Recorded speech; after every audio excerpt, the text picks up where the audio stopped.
নিশানায় Mamata, target অভিষেক। রায়দিঘির সভায় কৌশলী অমিত শাহ দাবি করলেন তৃণমূল জিতলে মুখ্যমন্ত্রী হবেন অভিষেক বন্দ্যোপাধ্যায়। मैं बंगाल की जनता को कहने आया हूं कि इस बार अगर तृणमूल कांग्रेस को वोट देने की गलती की तो यहाँ पर भाईपो का शासन होगा, ममता दीदी का शासन नहीं होगा। एक धक्का और देना है और तृणमूल कांग्रेस को हटाना है। ममता बनर्जी का उद्देश्य बंगाल की जनता का कल्याण नहीं है। बंगाल की जनता के कल्याण की जगह उनको अभिषेक बनर्जी का भला करना, वो अभिषेक बनर्जी को मुख्यमंत्री बनाना चाहते। সামনেই বিধানসভা ভোট, তার আগে রাজ্যের 5 জায়গা থেকে বিজেপির পরিবর্তন যাত্রা। দক্ষিণ 24 পরগনা রায়দিঘি থেকে পরিবর্তন যাত্রা শুরু করেন অমিত শাহ। এই সভা থেকে কৌশলী শাহ, নিশানায় মমতা, টার্গেট অভিষেক। मैं बंगाल की जनता को कहने आया हूं कि इस बार अगर तृणमूल कांग्रेस को वोट देने की गलती की तो यहाँ पर भाईपो का शासन होगा, ममता दीदी का शासन नहीं होगा। एक धक्का और देना है और तृणमूल कांग्रेस को हटाना है।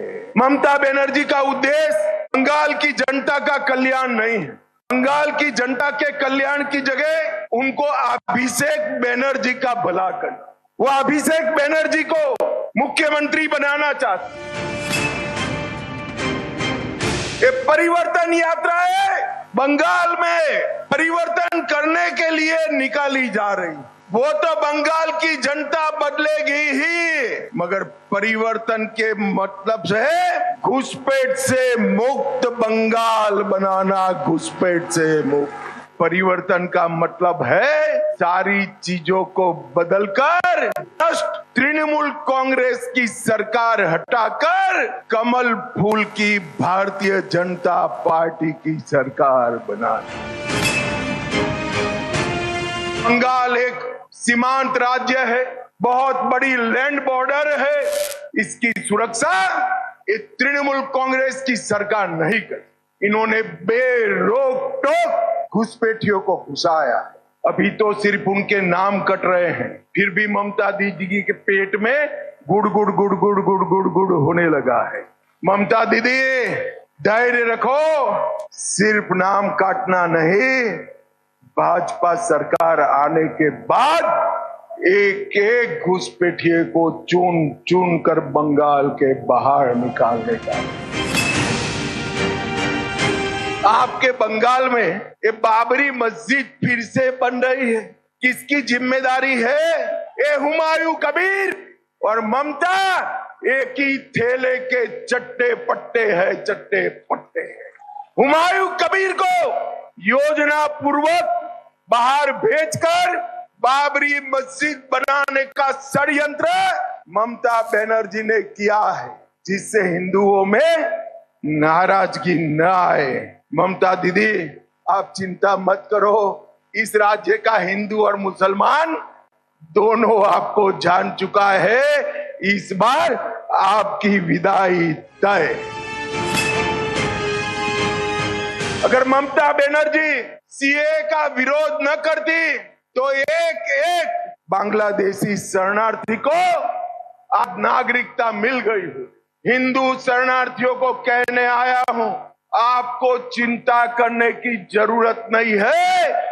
ऊपर भाजपा सरकार है, एक भी हिंदू शरणार्थी की नागरिकता नहीं जाने वाली। দক্ষিণ 24 পরগনা রায়দিঘি সহ এদিন রাজ্যের 5 জায়গা থেকে পরিবর্তন যাত্রা শুরু করে বিজেপি। বিজেপির পরিবর্তন যাত্রা শেষ হবে 10ই মার্চ, তারপর 14ই মার্চ ব্রিগেডে নরেন্দ্র মোদীর সভা। নিউজ 18 বাংলা। টার্গেট 26, টার্গেট তপশিলি ভোট। অভিষেক বন্দ্যোপাধ্যায় হাতিয়ার করলেন কেন্দ্রেরই তথ্য। তার দাবি তপশিলীরা সব থেকে বেশি অত্যাচারিত বিজেপি শাসিত উত্তরপ্রদেশে। তপশিলীদের মন জয়ে কর্মীদের রোডম্যাপ বাতলে দিলেন তৃণমূলের সর্বভারতীয় সাধারণ সম্পাদক। ন্যাশনাল ক্রাইম রেকর্ড ব্যুরো তপশিলি জাতির মানুষের বিরুদ্ধে একাধিক অপরাধ, নির্যাতন বা আক্রমণাত্মক ঘটনার ক্ষেত্রে 1 নম্বর স্থানে রয়েছে যে রাজ্য বা প্রদেশ, তার নাম উত্তরপ্রদেশ। এই তথ্য আমার নয়, এই তথ্য অমিত শাহের মন্ত্রকে। ভোটের বাংলা সরগরম, তৃণমূলের নজরে রাজ্যের এসসি এসটি ভোট।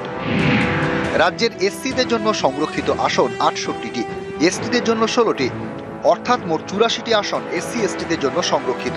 2021-এ এই 84টি আসনের মধ্যে বিজেপি পায় 39টি, তৃণমূল 45টি। 24-এ বিজেপির আসন সংখ্যা কমে হয় 36টি, তৃণমূলের বেড়ে হয় 48টি।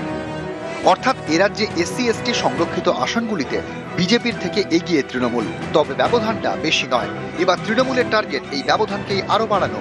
তাই অভিষেক এদিন বোঝানোর চেষ্টা করলেন বিজেপি মানেই এসসি এসটিদের জন্য বিপদ। এর জন্য তিনি অস্ত্র করলেন কেন্দ্রের ন্যাশনাল ক্রাইম রেকর্ড ব্যুরোর তথ্য। তপশিলি জাতির মানুষের বিরুদ্ধে একাধিক অপরাধ, নির্যাতন বা আক্রমণাত্মক ঘটনার ক্ষেত্রে 1 নম্বর স্থানে রয়েছে যে রাজ্য বা প্রদেশ, তার নাম উত্তরপ্রদেশ।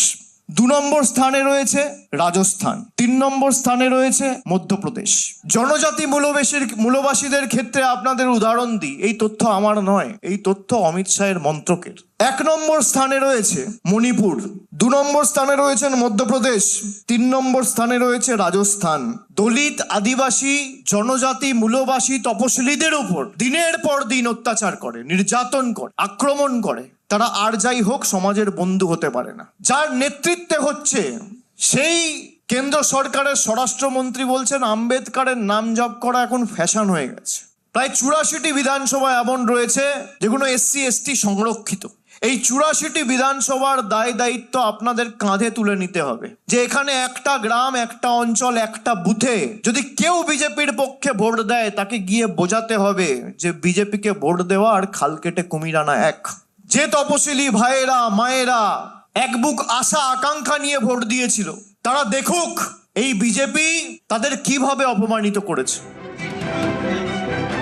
অনগ্রসর শ্রেণীর মন পেতে তৃণমূল 24-এ নয়া কর্মসূচি নেয়, তপশিলি সংলাপ। 24-এর লোকসভা ভোটের আগে এই কর্মসূচি শুরু করে তৃণমূল। 26-এ নতুন করে তাতেই শান, এসসি এসটি সংরক্ষিত কেন্দ্রগুলিতে প্রচার গাড়িতে যাবেন তৃণমূল কর্মীরা। এসসি এসটিদের জন্য সংরক্ষিত এলাকায় রাজ্যের বিভিন্ন প্রকল্পের কথা তুলে ধরবেন। লক্ষ্মীর ভাণ্ডার, যুবসাথীর মতো প্রকল্পগুলির গুরুত্ব বোঝাবেন। তপশিলি জাতি ও উপজাতিদের অভাব অভিযোগও শোনা হবে। রাজ্যে এসআইআরে একাধিক মৃত্যু এবং হেনস্থার অভিযোগ উঠেছে। তপশিলি সংরক্ষিত এলাকাগুলিতে এ নিয়েও প্রচার চালানো হবে। বিশেষ কিছু বাহন গাড়ির ব্যবস্থা করেছে দল। আপনারা আগামী 2 মাস প্রচার করবেন। কিছু বুকলেট দেওয়া হবে, আপনারা বিভিন্ন গ্রামে যাবেন, এলাকায় যাবেন। আমাদের যে সরকারের সাফল্য এবং বিজেপির ধারাবাহিক অত্যাচার এসসি এসটিদের উপর, এগুলো পুঙ্খানুপুঙ্খভাবে আপনাদের তুলে ধরতে হবে। প্রায় 84টি বিধানসভা এমন রয়েছে যেগুলো এসসি এসটি সংরক্ষিত। এই 84টি বিধানসভার দায় দায়িত্ব আপনাদের কাঁধে তুলে নিতে হবে যে এখানে একটা গ্রাম, একটা অঞ্চল, একটা বুথে যদি কেউ বিজেপির পক্ষে ভোট দেয় তাকে গিয়ে বোঝাতে হবে যে বিজেপিকে ভোট দেওয়া আর খাল কেটে কুমির আনা এক। যে তপশিলি ভাইয়েরা, মায়েরা এক বুক আশা আকাঙ্ক্ষা নিয়ে ভোট দিয়েছিল, তারা দেখুক এই বিজেপি তাদের কিভাবে অপমানিত করেছে। নিউজ 18 বাংলা।